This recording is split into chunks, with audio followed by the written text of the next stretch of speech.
आजभन्दा 5-6 दिन अगाडिको कुरा हो। मेरो क्लिनिकको अगाडिबाट एकजनाको एउटा लास गयो। त्यो लास देखेर मलाई एकदमै कसको हो के हो को हो गाउँमा को बितायो कसको लास होला भन्ने एकदम खुल्दुली लागिरह्यो र त्यसको 2-3 दिन पछि पत्ता लाग्यो फलाना टोलको फलाना मान्छे हो। अनि प्रेसरले हानेर चाहिँ उहाँ चाहिँ बित्नु भएको। अनि मलाई कस्तो नराम्रो लाग्यो किनभने आजभन्दा करिब 2-2.5 महिना अगाडि 2 जना मेरो क्लिनिकमा आउनु भएको थियो। अनि क्लिनिकमा आउँदाखेरि जो अस्ति भर्खरै जो बिताउनु भयो उहाँ चाहिँ अर्को एकजना दाइको साथमा आउनु भएको थियो। अनि उहाँले चाहिँ मेरो प्रेसर नाप्दिनुस्, मलाई यस्तो प्रेसर बढेपछि जुन लक्षण सामान्य लक्षणहरू देखा पर्छ उहाँलाई चाहिँ त्यो लक्षणहरू देखा परिरहेको थियो। टाउको दुख्ने, वाकवाकी लाग्ने, अनि बसेर उठ्दाखेरि एकदम चक्कर लागे जस्तो हुने। अनि त्यो भएर चाहिँ उहाँ चाहिँ प्रेसर बढ्यो कि भनेर चाहिँ प्रेसर नाप्न आउनु भएको थियो। अनि उहाँ सँगसँगै एकजना अर्को दाजु आउनु भएको थियो र उहाँको प्रेसर नाप्दा हाई नै देखायो। त्यसपछि उहाँले पनि मेरो पनि नाप्दिनुस् न, मेरो कति छ कहिले नापेको छैन भनेर भन्नुभयो। अनि उहाँको प्रेसर नाप्दाखेरि उहाँको प्रेसर चाहिँ 200, सिस्टोलिक प्रेसर चाहिँ 220, डायस्टोलिक चाहिँ तपाईको 110 थियो। अनि उहाँलाई मैले सोधेँ, दाइ तपाईको प्रेसर एकदमै हाई छ, तपाईलाई कुनै लक्षण छैन भन्दाखेरि नाइ मलाई त केही हुँदैन, सामान्य सधैँ मैले कहिले नापेको पनि थिएन, फर्स्ट टाइम आज धेरै वर्षपछि मैले आज नापेको हो। अनि त्यस्तो कुनै पनि समस्या छैन, मलाई न चक्कर लाग्ने, टाउको दुख्ने, रिङ्गटा लाग्ने त्यस्तो केही लक्षण छैन। अनि उहाँलाई मैले के भने भनेपछि तपाईलाई लक्षण नभए पनि प्रेसर तपाईको लागि हाई छ, यो खतरा छ, खतरा हुन सक्छ। अनि यसको लागि केही स्पेसिफिक जाँचहरू हुन्छ, त्यो चाहिँ जाँचहरू गराउनुस् र एउटा यो प्रेसरको औषधि खानुस् भन्दाखेरि नाइ म चाहिँ प्रेसरको औषधि खाँदिनँ। अनि म चाहिँ विश्वासी मान्छे, विश्वासी भन्दा नि उहाँले चाहिँ सच्चाइ भन्ने एउटा धर्म के धर्म रहेछ आजभोलि।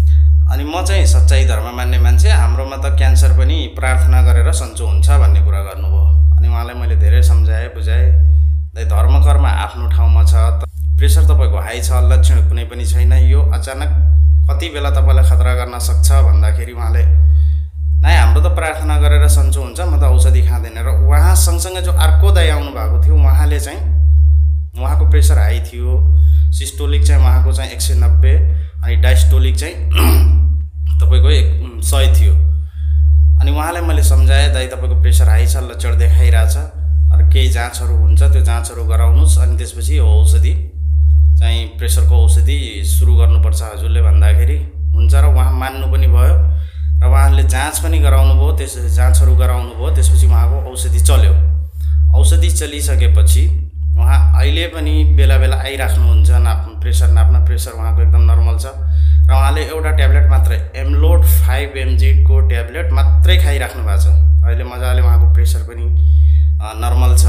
अनि र त्यो जो उहाँको साथमा आउनु भएको थियो, उहाँको साथी भएर आउनु भएको थियो, उहाँ चाहिँ त्यो प्रेसरकै कारणले चाहिँ केही दिन अगाडि उहाँको मृत्यु भएछ। प्रेसर चाहिँ एकदमै हाई भएर ब्रेन हेमोरेज भएर उहाँ चाहिँ बिताउनु भएको रहेछ। ल हेर्नुहोस्, अब यो धर्मको नाममा उहाँले यदि एउटा ट्याब्लेट खाइदिएको भए मलाई कस्तो लाग्छ भनेपछि एउटा ट्याब्लेट त्यति बेलै चेक जाँचहरू गरेर त्यसपछि एउटा ट्याब्लेट खाइराखेको भए सायद आज उहाँ जीवित हुनुहुन्थ्यो।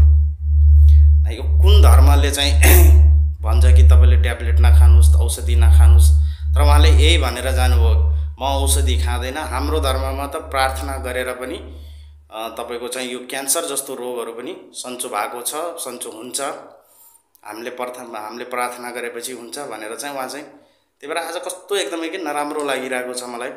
नराम्रो भन्दा एकदमै नराम्रो के धर्मको नाममा कसरी सिकाइदिएछ, उहाँका धर्मगुरुहरूले के सिकाउनु भएको हो, अनि कसरी सिकाउनु भएको हो। त्यही भएर एकदमै के आफ्नै गाउँठाउँको दाजुभाइहरू अथवा अन्तको कहीँ पनि जहाँको भए पनि जो भए पनि एउटा कस्तो भ्रम के कस्तो भ्रम फैलिएको, धर्मको नाममा कस्तो भ्रम मान्छेहरूलाई भ्रमित पारिएको छ।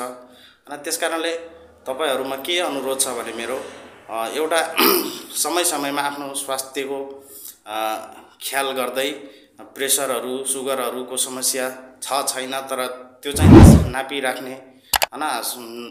त्यसपछि सरसल्लाहहरू आफ्नो स्वास्थ्य कर्मीसँग नजिकको स्वास्थ्य चौकी अथवा जे जहाँ जसरी सर्भिसहरू उपलब्ध छन्, सेवाहरू स्वास्थ्य सेवाहरू उपलब्ध छन्, त्यहाँबाट चाहिँ त्यो सब सुविधाहरू परामर्शहरू लिँदै गर्नु होला। यस्तो भ्रम चाहिँ धर्मको नाममा यस्तो भ्रमहरू नपर्दिनु होला। किनकि एउटा मलाई लाग्छ कि उहाँ चाहिँ भ्रममै परेर के धर्मको नाममा एउटा भ्रमको रूपमा परेर भ्रममा परेर आज उहाँ चाहिँ संसार छोड्नु भयो।